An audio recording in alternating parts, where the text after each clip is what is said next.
Olá, boa noite. Para aquelas pessoas que não me conhecem, meu nome é Erika Fujita, sou engenheira agrônoma.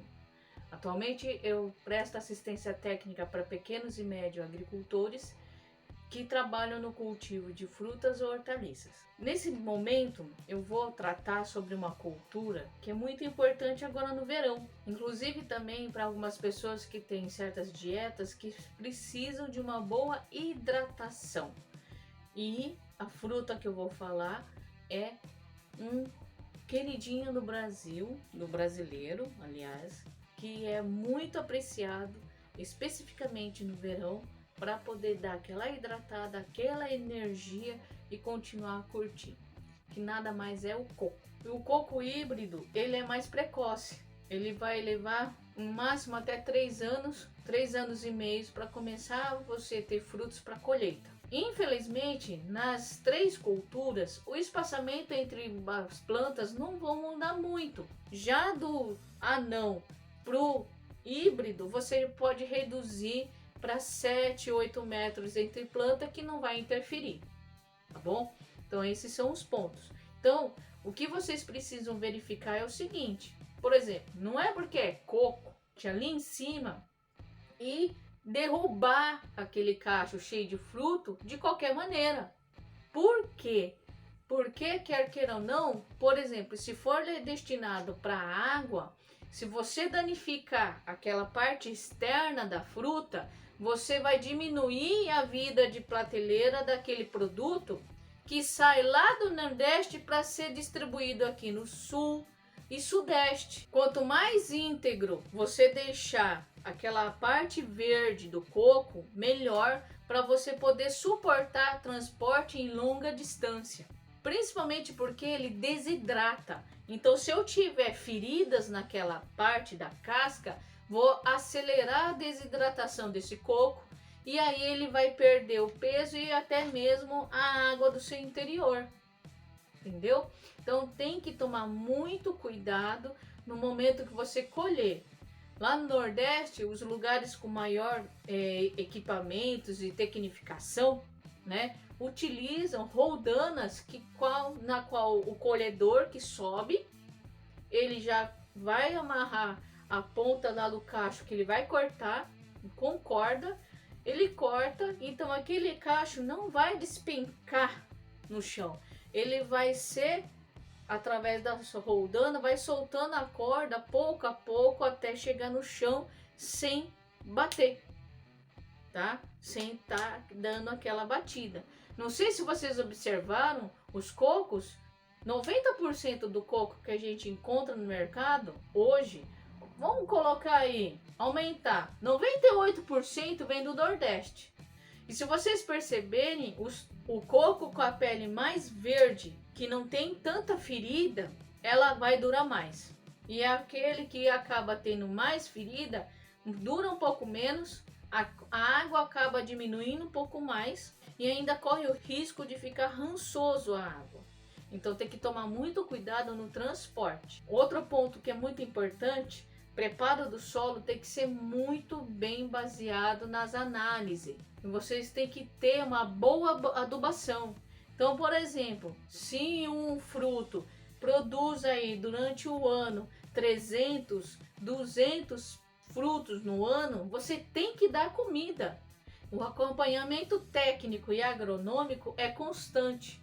Não tem como vocês produzir, exigir da planta uma quantidade de fruto se você não der a sua contribuição, que no caso é uma adubação. Então, o preparo do solo é feito em covas grandes, 80 e 80 centímetros. São covas grandes.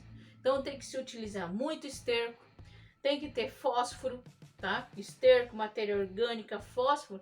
E lá no fundo ainda, você pode pegar essa parte verde do coco, que acaba sendo descartada. Então, lá no Nordeste, eles fazem isso. No fundo da cova, eles colocam toda aquelas cascas de coco ali embaixo, antes de chegar na semente, na amêndoa, e aí coloca ali, aí põe terra com esterco, fósforo, potássio também. No esterco já tem uma boa quantidade de nitrogênio e aí vai.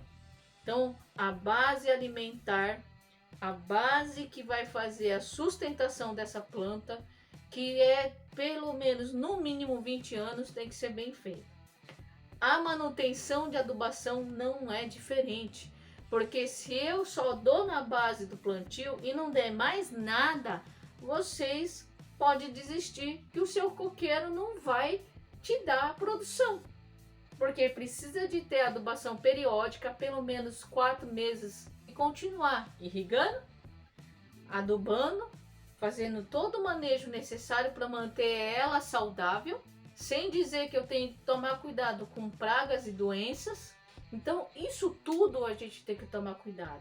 Então a parte nutricional, os manejos feitos no preparo do solo, a manutenção dessa adubação, obedecer o espaçamento de plantio, porque depois que ela cresce e começar a brigar a copa lá em cima uma na outra, não tem o que ser feito, tá bom? E observar onde você vai vender. Apesar de que o coco, ela tem uma certa facilidade, uma aceitação do consumidor. O único problema é o seguinte, é fazer o manejo correto. Então, lembre-se muito bem, eu tenho que pensar quanto tempo dura o pomar. Agora, se eu tenho uma indústria para fazer coco ralado, já é o anão e o híbrido.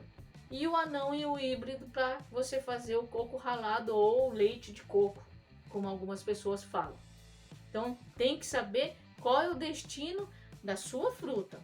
Tem essa disponibilidade de fornecer nutriente periodicamente, água periodicamente. Então aí vocês vão estar trabalhando com coco.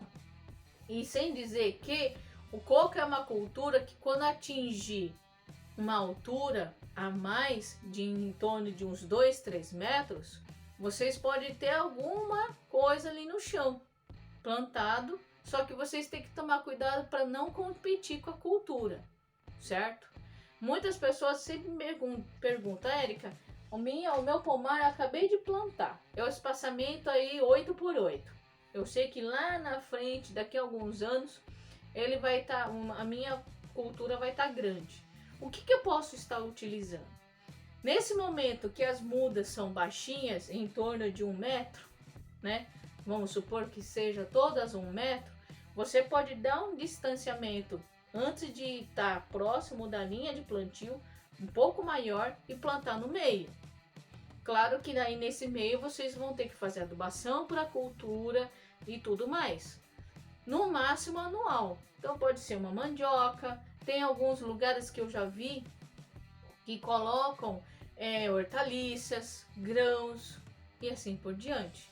Só que tendo sempre um distanciamento razoável no início da linha onde está sendo cultivada a sua cultura principal, que é o coqueiro. Aí chega a uma altura que ele começa a ter em torno de 2 metros, 3 metros, sombrear uma faixa maior nessa linha. Aí vocês vão começar a manejar no meio. Os consórcios eu acho que é muito importante ter, só que eu jamais posso invadir a linha que está plantado o meu coqueiro, que é o meu principal objetivo, senão eu vou interferir no desenvolvimento. Então quanto maior ela vai ficando em crescimento, mais maior é o raio de crescimento da raiz.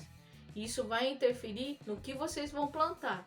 Então, na medida que o seu pomar, seja ele coco, seja ela qualquer outra frutífera, você tem que aumentar a faixa livre de consórcio, deixando no meio a linha de plantio do seu pomar, para que ele não interfira no que? Na competição de nutriente, de luz e de água. Então isso sempre tem que estar em mente para qualquer produção de frutífera.